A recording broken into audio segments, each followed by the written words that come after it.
Camelot 331 here, and I think we've all had a damn enough of landlords. Look, I don't want to generalize. Look, I know landlords. There's probably some good ones, not many, but there's probably some good ones, and they're also in a very convenient situation to take advantage of people, and I'm not saying they all do that, and I also know there's bad tenants. I know there's some people that 100% hate all landlords in the world, and there's some people, out there that doesn't. I'm not saying any of those things. I'm just saying there's a lot of landlords that suck ass, and I've had to deal with them in the past, and I'm going to tell you all about that here soon, but also, I got some unbelievable stuff to cover, boys. And you ain't going to believe this. You think you had the worst experience in the world? I doubt it. But if you think you have, please comment it right now down below. Pause the video. Make sure you like it. Make sure you share it. And subscribe, obviously. And go comment that. And then I might make a video on your comments. And be a fun time. I'll even heart the bitch. But no. Landlords, look. They can be tyrants because they feel like they have absolute control. And I've never really been to a place where they didn't screw over everybody at every given moment. Whether it be their idea of fixing something is bringing in their Uncle Bob to go nail something to a wall and not really fix anything, or just ignore it altogether. Whether it's any of those things, they can be pretty horrible people that can destroy people's lives mentally, physically, and financially. Okay? And I'm going to jump into some stuff right now that's going to blow your mind. So let's start with this. Check this out right here. So this one right here says, one apartment I rented had on the lease that they paid water and sewer. 3 months in, the water was cut off because they didn't pay it, and they insisted that it was a mistake to put it on the lease, and I needed to pay it. I ended up having to pay for the water and sewer, but then when I moved out, they billed me $1,500 for breach of contract. Look at this. Seems the clause in the contract stated, in the event of a breach of contract, the renter will be liable for $1,500 breach of contract.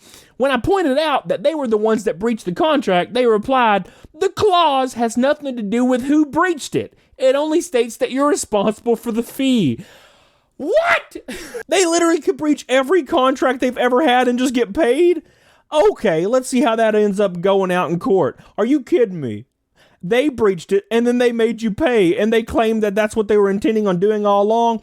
Pretty damn shady. You know what I'd do? I'd slap them in the jaws and go to jail. But that's just me, all right? A slap right to the jaws, and it'd probably be with my gonads. And I don't bathe very often, so it's going to be pretty ass and disgusting. But let's go on. Check this out right here. This one says, I subleased a room from my friend one summer while he did an internship. His 3 roommates also were out of town the entire summer, but paid rent and their portion of the utilities for the summer. At the end of my sublease, I cleaned the house, moved my stuff out, and turned in my key.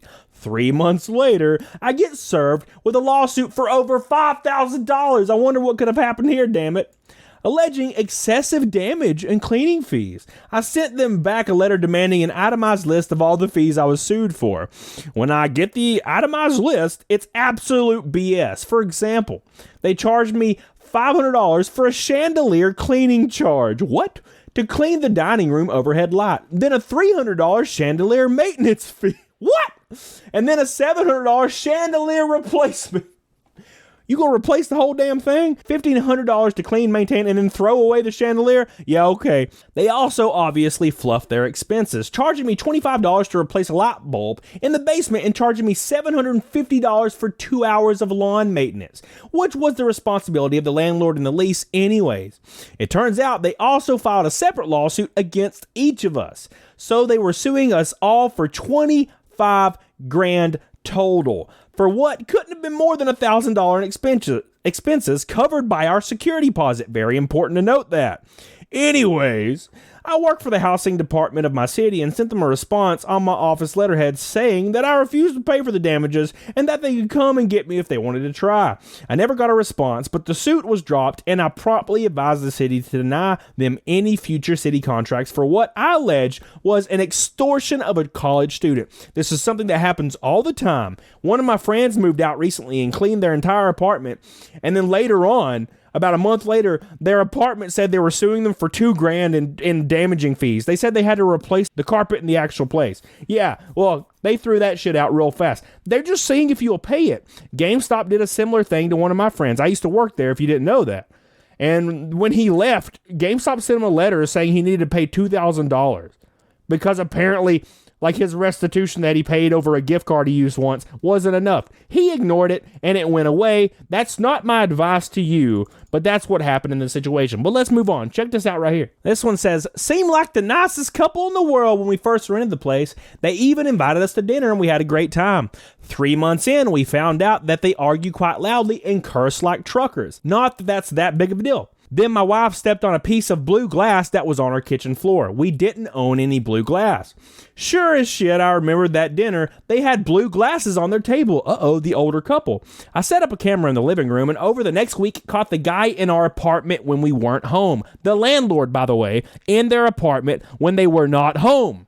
This guy was going through our dressers and playing with my wife's underwear. Caught him red-handed and gave him a nice beating and called the cops. Good on this guy. He tried to play it off like he smelt smoke. Did you smell smoke in her underwear? Now, I don't know. I've been around the block, but I've never smelt smoke in a girl's underwear unless she was a firefighter and she didn't bathe. And I've never been with a firefighter, but I'd like to be, because I bet they're built like a shipwreck house. I tell you what, please, God, praise me. No, I'm telling you, some bullshit. Caught him red-handed. He tried to play it off like he smelt smoke, and then I played back at the previous week's video of him visiting on 3 separate occasions. They locked him up, and we found a new place. Dude, oh my God, dude, this is why you should always make sure you have some cameras set up, document everything. This dude would be getting a swift kiss of 1,000 milligrams straight to his damn face, and probably this one to his gonads at the same time. No one's getting kissed unless it's with my fist, and that's for damn sure. Oh my gosh, if I saw this dude, I'd kill him. I'd go to jail. I'd be the one going to jail, to be honest, in that situation. But that's nothing. That is nothing at all compared to this right here. Are you ready? Are you ready to have your balls ripped the hell off by this story? Check this out right here. This says, landlord found out I was a renovation specialist. That's good, right? With a long background in historic renovation and water, fire, storm damage. They asked if I would do little odds and ends around the place to fix it up. Took it off the rent or paid for materials to do the work. I did a lot for her. Refinished the concrete floor in the laundry room. Replaced all the doorknobs with new styles. They were the old slide knobs, so each door took around 6 hours to complete because of the wood filling. Replaced the front door. Repaired walls all over and repainted the whole place. Hung new cabinets and installed a new dishwasher after somewhat redesigning the kitchen to accommodate the dishwasher. Refinished the ancient front entry door. Rewired a few problems, outlets, and lights. When I moved in, the place sat for a year empty. It was in rough shape. When I moved out, the place was awesome. So nice, in fact, that it was rented out for $300 more a month than what I rented it for. It also rented out 4 days after I moved out. She did not have to do anything to move the new family in.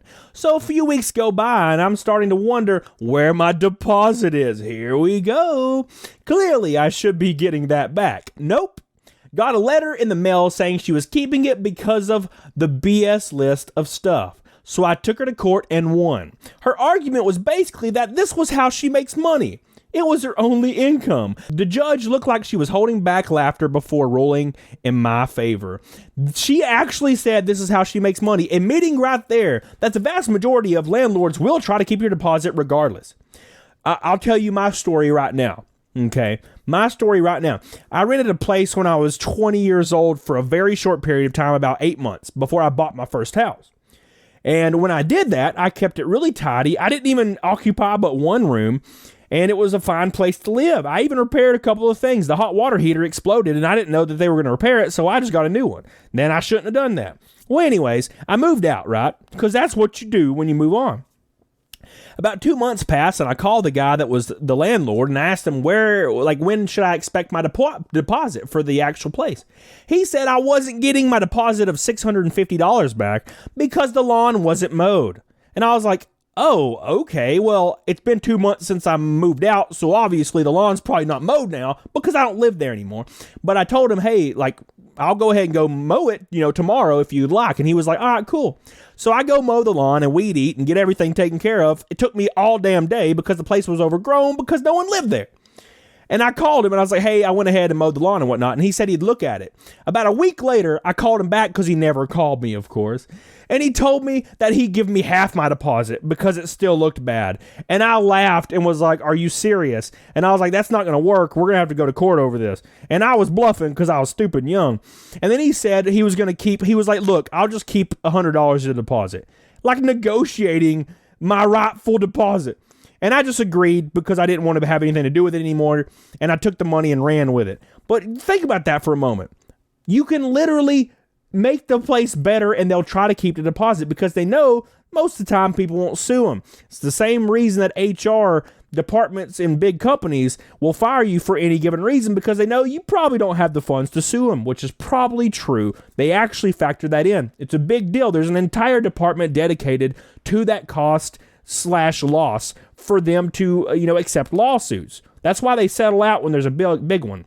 But anyways, that's my story, and that's all these landlord stories. What do you think? Do you like landlords? Do you think they're piles of trash? All right. I don't necessarily think one way or the other, but I do think they do oftentimes take advantage of people, and that's not right. But I also do recognize there's a lot of bad tenants that cost them a lot of money. That's also very true. Put what you think in the comments. Like, share, and subscribe to this channel. Share this video. Very important. And do me a big ass favor, boys. Make sure you get the hell on it. Doggone it. Bye. Yeah.